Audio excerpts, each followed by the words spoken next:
Hello again, everyone. It's the next in our series of remote video interviews, and you can see that today I've been joined by Derek Jones, who is, of course, the CEO of Der Touristique, which has a number of brands, but he's wearing his Kuoni t-shirt today. I don't know if you can see that. There we are. So, Derek, thank you so much for taking the time to join us. You're obviously now working from home, as many of us are. But we wanted to talk to you because obviously you've got a unique position in the industry because you are a well-known tour operator, you're a retailer, you have a number of shops, and we've been reporting on a number of moves that you've been making as a business to safeguard you through this period, but it has been a bit up and down. So I thought we could just chat to you about the journey that you've been on. So perhaps just start right from the beginning, I guess, when I know China went off limits, then Italy, but then there was the full lockdown. Do you want to just take us through what happened with you in the sequence of events? Yeah, sure. So I think, yeah, you're right. Because we're tour operator, we're retailer, we sort of have a unique view of what's coming from lots of different directions all at the same time. And actually, we had a very early view on all of this as a tour operator. We're a multi-destination long-haul tour operator. And of course, China impacted our business directly. We had customers in China that we needed to evacuate. We had cancellations to deal with, and then that slowly sort of crept over into Japan, went into Vietnam, and here we're still in middle of January, third week of January. So we were already, our radar was pinging, and we were beginning to realise that this was having quite a significant impact operationally on our business. And then I guess that gave us a bit of a heads up and a bit of advance warning. And to be honest, ever since then, it's always felt as though we've been a little bit ahead of the curve on things, to the point where I've definitely had conversations along the way, certainly back in early weeks of February, where people were looking at me as though my lights had gone out when I was talking about what might be coming around the corner. Right. Okay. Were you starting to really plan for the worst quite early on, do you think? Yeah, very much so. So we created a task force called, we called it Project Safeguard. Interestingly, you just used that word in your introduction. We called it Project Safeguard. Yeah. And we actually had the first meeting of Project Safeguard was in the second week of February. So we actually, we effectively set in motion our crisis planning very early in the year. And we began then to have conversations about what the potential impact could be, and what reaction we needed to take and the steps we needed to put in place, because we could see that the impact of it, even on small destinations to us, was actually quite significant, and the risks initially to customers, but then obviously to our staff, to our business, and then to the wider industry, were going to grow. So we called it Safeguard, and there were originally 3 channels of Safeguard. So first it was about safeguarding our customers, and that really was that first priority. So in the early days of this, it was about making sure our customers were safe, make sure we got them home, make sure that if any of them became infected, we had procedures in place to look after them. Obviously, very quickly after that, it became about safeguarding our staff and making sure that we had the procedures in place for our staff in terms of their own health and safety and well-being. It then moved in very much to safeguarding the business, and what steps do we need to safeguard the business. And actually, we've now added a 4th, which is about safeguarding the sector and safeguarding the industry, which obviously we don't own, but this has increasingly become, it's not our problem, it's not our project, this is now an industry problem. Yes. And I think the industry now needs to work together in a single project, as it were. So we now invite everybody to become part of Safeguard, and everybody is, and everybody's talking to each other, and maybe we can talk about that later. But so I think those four phases have sort of followed on one after another.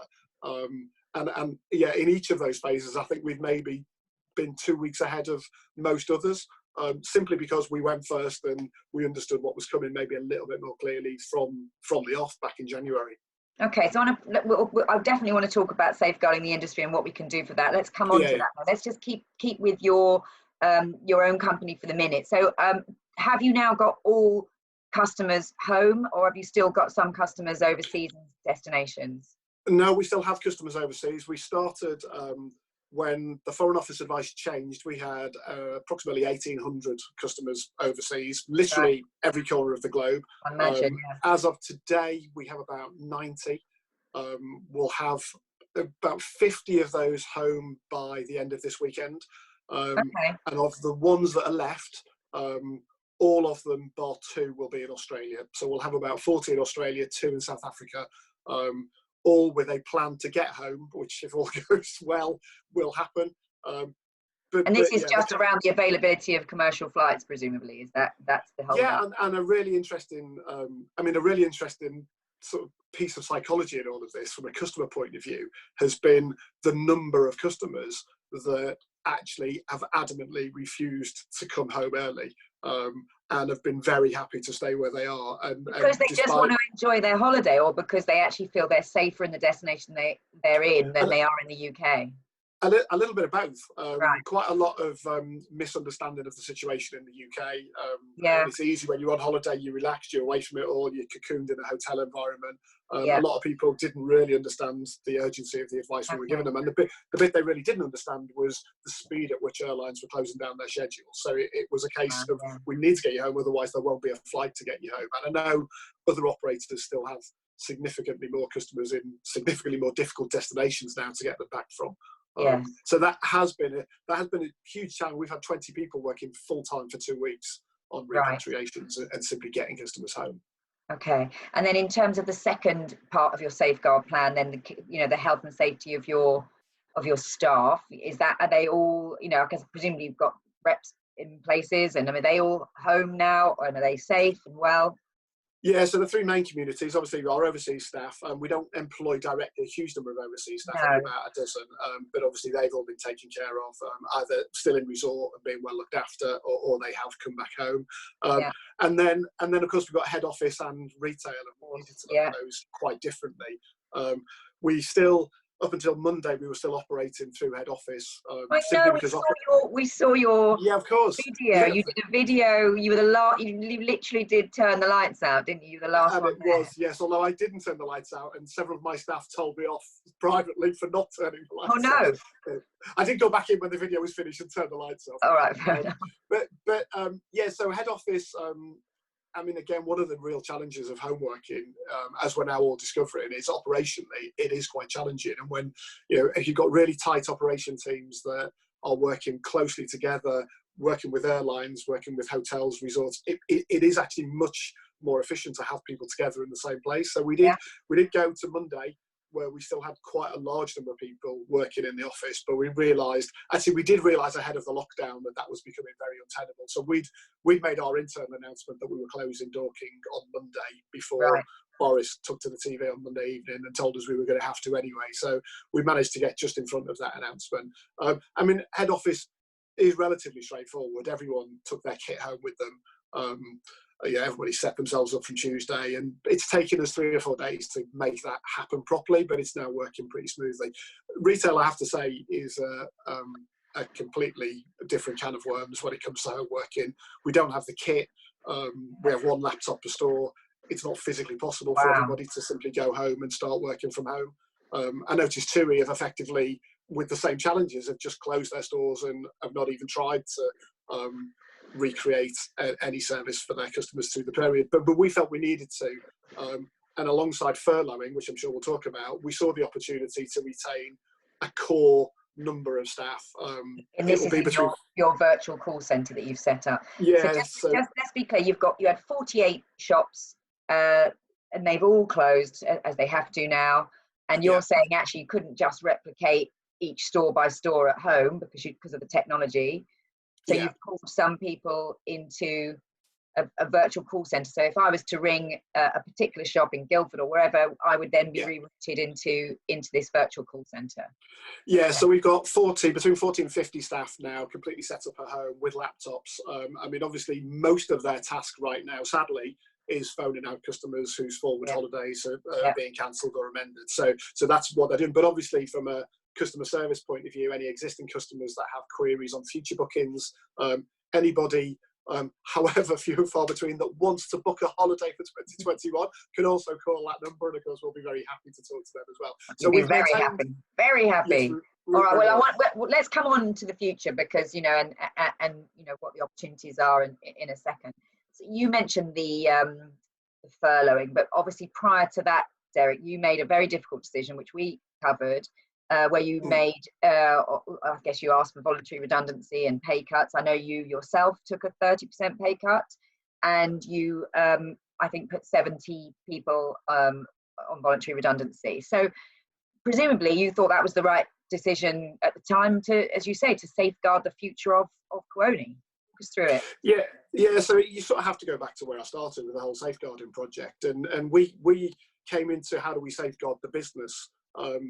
Again, quite a long way ahead. I think we were having quite significant conversations around actions we could take to safeguard our, if you like, exit from this crisis a long time before others were. So whilst the government conversations were evolving in terms of what support they were going to offer, they were not very well formulated at the time we started to have conversations about what we needed to do. And again, I think because we identified the magnitude of the situation slightly earlier than others, we felt as though we needed to make some tough calls quite early on. So we looked at all of the options that were available to us. Furloughing wasn't available. It hadn't even been tabled as an option. In fact, if I was a time traveller, I would give anyone £1,000 if they could tell me what the word furlough meant 2 weeks ago, because it simply wasn't on anybody's agenda. So it wasn't in our vocabulary at all. You're absolutely right. No, it wasn't. And you know, hindsight's a wonderful thing. But at the time we made those calls, I don't think anybody was seriously having conversations about that level of government support being made available. Do you feel now you wished you'd waited, or do you still feel that you were right to do it because there was nothing concrete coming through at the time you felt you needed to make a call? No, I think we were right to make the call. Hindsight is a wonderful thing. At the time, I think we made the right call in the circumstances. It was a very difficult call. I think you have to understand our culture in our workplace. You have to understand the people that we were talking about. So, for example, we had an induction course in head office with 15 people, slightly fewer people in their second week working for us. Helen went down and made that announcement personally, and I went down and spoke to them all before they left, and there were tears and there were promises of a return, and we did that with all of our staff. We never felt through all of this as though we were saying goodbye to people. We felt as though we were asking people to help us through a very difficult period, with a view that would enable us to come back stronger in the future. And they'd be the first people that we turn to. So even through those redundancies, our perspective and our mentality, viewed from the inside, was not one of saying goodbye to people. Our mentality was one of allowing people to help to support the long-term future of the business. And of course, seen from the outside, I understand it looks different to that, and it does look more heartless, and it can look more callous, but it never was. And the fact that we've now been able to furlough most of those staff and go back to them within 3 or 4 days, I mean, look, we could not have been more pleased. None of us felt as though we needed to go back on a decision that we made. None of us felt as though we'd made a mistake that we were fixing. All of us felt that we'd been given an opportunity to come up with a better solution. And that's what we've done. And you say there were some tears, but I mean, what was the general, you say people felt like they were helping. So, you know, what was the reaction when you obviously had to make them redundant? And then what was the reaction 3 or 4 days later when you said, actually, we can keep you on under this scheme, although you won't be working? Well, it played out on Travel Gossip, so I think people know what the reaction was. I mean, clearly, people were very upset. I would say 95% of the people that left us in that first phase understood the reason why we'd made the decision, respected the fact that we needed to make that call, but were very upset, understandably, and very concerned about what they were going to do for the next 3 months and how they personally were going to get through what was going to be a very difficult situation. And I think we were very conscious of that as well when we made those calls. And we were talking to them over that weekend. I mean, we didn't say goodbye and farewell and leave them to their own devices. We were still talking to people, and we were following Travel Gossip. And, you know, some people took to social media and vented, but they've still come back. People do things when they're upset, and people do things when they've just lost their job. And it's a very stressful situation, of course. And those people, you know, now understand what we've tried to do, and they respect the fact that we've brought them back in. And of course, the flip side is also true. So again, you know, the return has been played out on Travel Gossip and social media. You can't, as business leaders today, you can't hide these things. They're public events, and they're discussed openly, and everybody is going to take part in those conversations, and we can't hide from them either. We have to just front it and be absolutely sure about the reasons why we've done what we've done. Yeah. Now, you mentioned that furlough is a word that we didn't know 2 weeks ago, maybe even a week ago. Succinctly, just for anyone who doesn't understand it, what does furloughing your staff mean? Explain how many you're furloughing and what does that actually mean for your business? Okay, so furlough is, I think, originally an Americanism. Yeah. It basically means laying somebody off temporarily, allowing people not to work but continue to be paid for the services they would have provided previously. So the government are funding 80% of salary for anybody that is furloughed during the period March. But they can't then do any work at all. They go home. They're not in the business doing anything. They can't do any work for us. Interesting, outstanding question right now is whether they're allowed to do any work for anybody else. The government don't appear to be able to answer that one for us at the moment, but that's an interesting question. But no, they can't do any work for the employer that is claiming the furlough payment. Claiming the benefit. Yeah. So that is. I mean, I have to say, this is a very generous and a very proactive stance that the government have taken, and it does provide a huge amount of security for an awful lot of people. Travel is an interesting sector, which we may talk about the unique impacts of all of this on travel, insofar as when it shuts down, it doesn't shut down. Yes. Because you're still dealing with all these, even though you're not getting bookings in as much, you've got all these cancellations and forward bookings to deal with. No, absolutely. So I was listening to the CEO of Pure Gym on the radio on my last drive to work on Monday morning, and I felt very sorry for him. He was talking about a sort of his £10 million of membership revenue stopped on Sunday evening, but then he closed all his gyms on Monday evening and laid off all of his staff into furlough. So that was 100% stop of revenue, but also 100% reduction in cost, and then they can then manage their way through. I think the travel industry, we all know, is not that simple. So we are on an ongoing basis, we are calculating what we need to maintain our way through all of the actions we need to take from a cancellation, amendment, refund, program change perspective. Also maintaining a minimum level of customer service support for our customers, which for us is a religion, and we're not gonna let that go. We'll always be there for our customers. So we've worked through all of that, and then we've tried to maximise the use of the furlough program, and we've ended up, I would say, at this phase now, probably about 70% of our staff will go into furlough from the start of April. And how long will that period be, Derek? I mean, is it a set period, or you have to give a certain number of weeks? I think it has to be 3 weeks. They have to be furloughed, but then you could bring them back, because obviously we don't know when demand might. So no, we don't. So the scheme itself has been established, as I said, 3 months: March, April, and May. So the scheme itself currently runs to the end of May. I suspect it will be extended. I'm not sure the end of May will be long enough for most businesses to pull through the other side and get back to normal trading, but we'll have to wait and see. So we will simply monitor whether we've got that number right, whether the workload increases or decreases over that period, and then we can move people in and out of furlough, as you say, once that first 3 week period has passed. So we'll play it by ear a little bit, and then just make a judgment as to what's the right way of maintaining that sort of minimum service level. Because on the other side, we have to manage the cost base. So we're trying to, the people that are still working full time for us, obviously that is still cost in the organisation. So we have to minimise that cost whilst also making sure that we still keep the wheels on. All right. I'm conscious we're probably getting to the end of our half an hour. They probably don't want to listen to us for much longer, Derek. So let's just quickly talk about, two things. I want to just cover off the other brands within your group, because I think we've been very focused on what Kuoni have been doing. You just tell us about Carrier and the other brands? Yeah, so all of we have worked as one, actually. So Project Safeguard was a Dare Touristic UK group-wide initiative, and Francis Torilla, who is ultimately in charge of all the specialists, is a part of that project team and has been communicating down through his MDs. Everyone has pretty much taken the same actions. So everybody has furloughed staff. Everybody has looked to reduce costs through voluntary redundancy. We've been pretty consistent right across the board.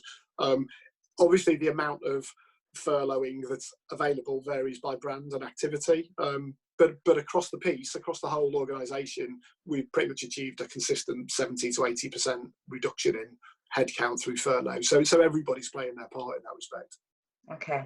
And so in terms of the future then, is there anything else? I mean, you said that the furlough scheme was very generous and you thought that's obviously going to help, but is there anything else that you need to see, perhaps widening this out then to safeguarding the industry? I know you're on the ABTA board. I think you're in a meeting yesterday. So, I mean, are you fully supporting other calls for support for the industry, or what else do you need to see for your business and for the industry to make sure we do get through the other side?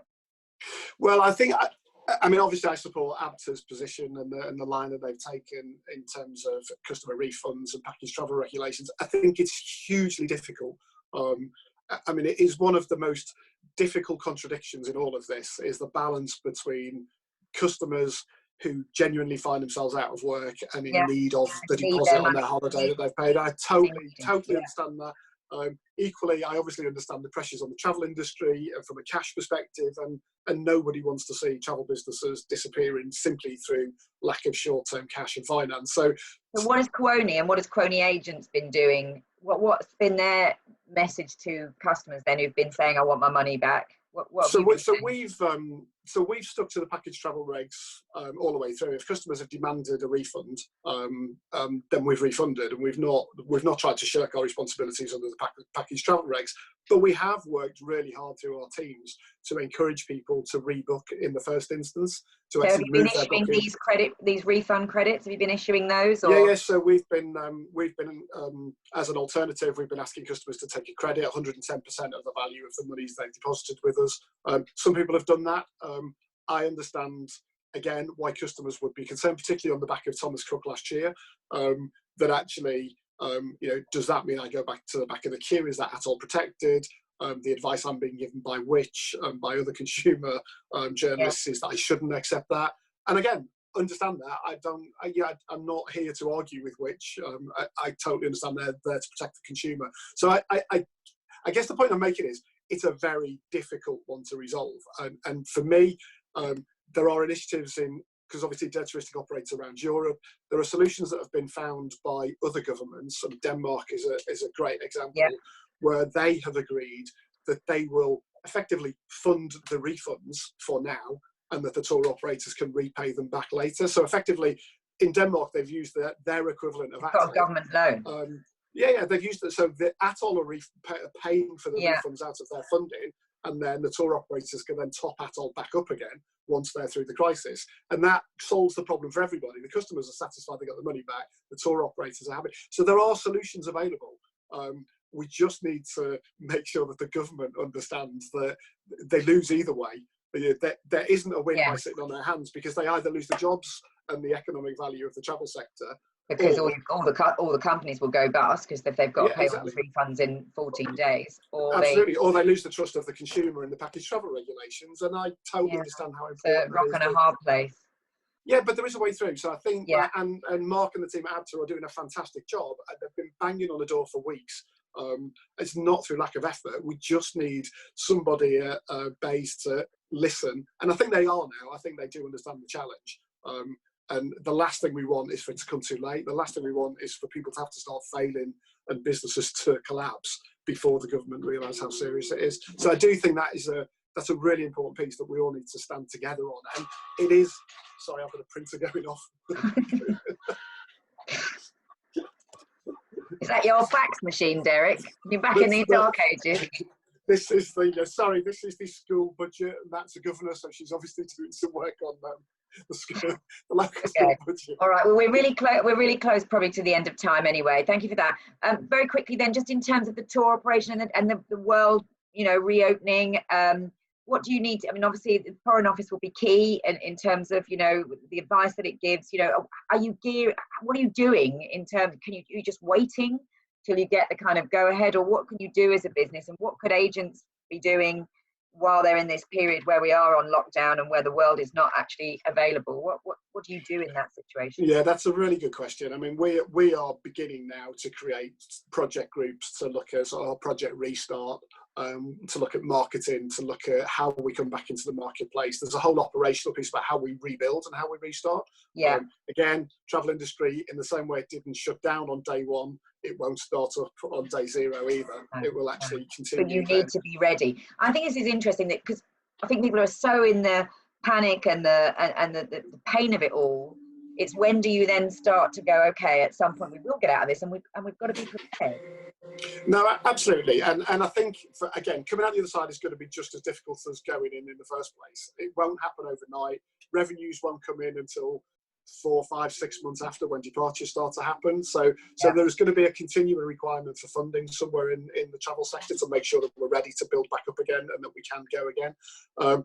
We need to restore confidence in the consumer. There's two schools of thoughts. There's everyone in the whole world is going to be desperate for a holiday at the end of all of this, and they'll come flooding through our doors. That's the one I'm hanging my hat on at the moment. But of course, there is the other argument that says people will continue to be nervous of travelling for quite a long time into the future.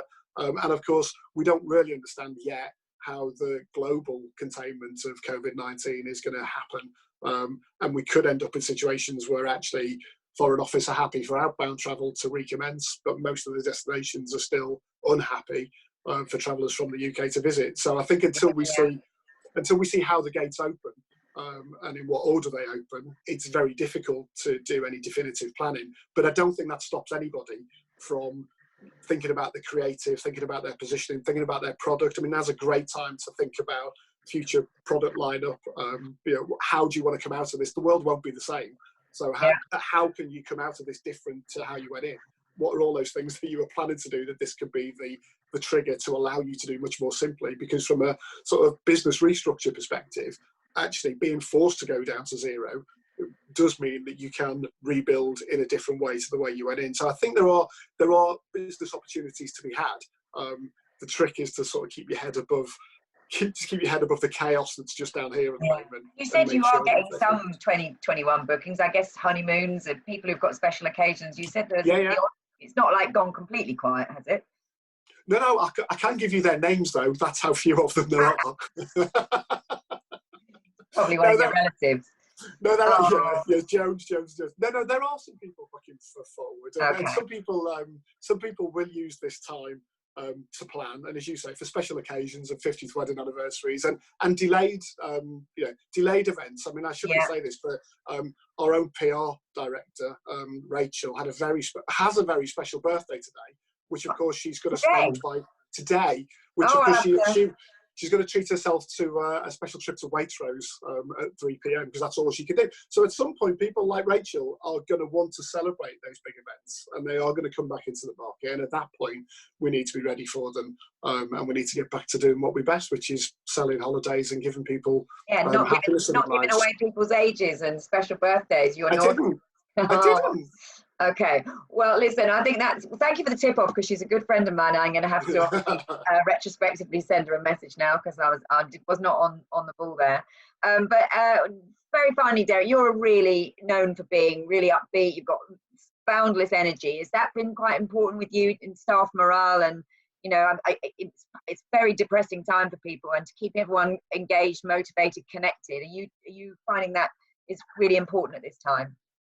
Yeah, no, absolutely. I mean, I think leadership now is more important than ever. I think people look to the leaders of their business, their directors, their senior management, and they take a cue from them. If their body language is wrong, I think if they don't look like they're in control, then that just leaks its way through the organisation. But I think it's really important also to say that I've had my teary moments.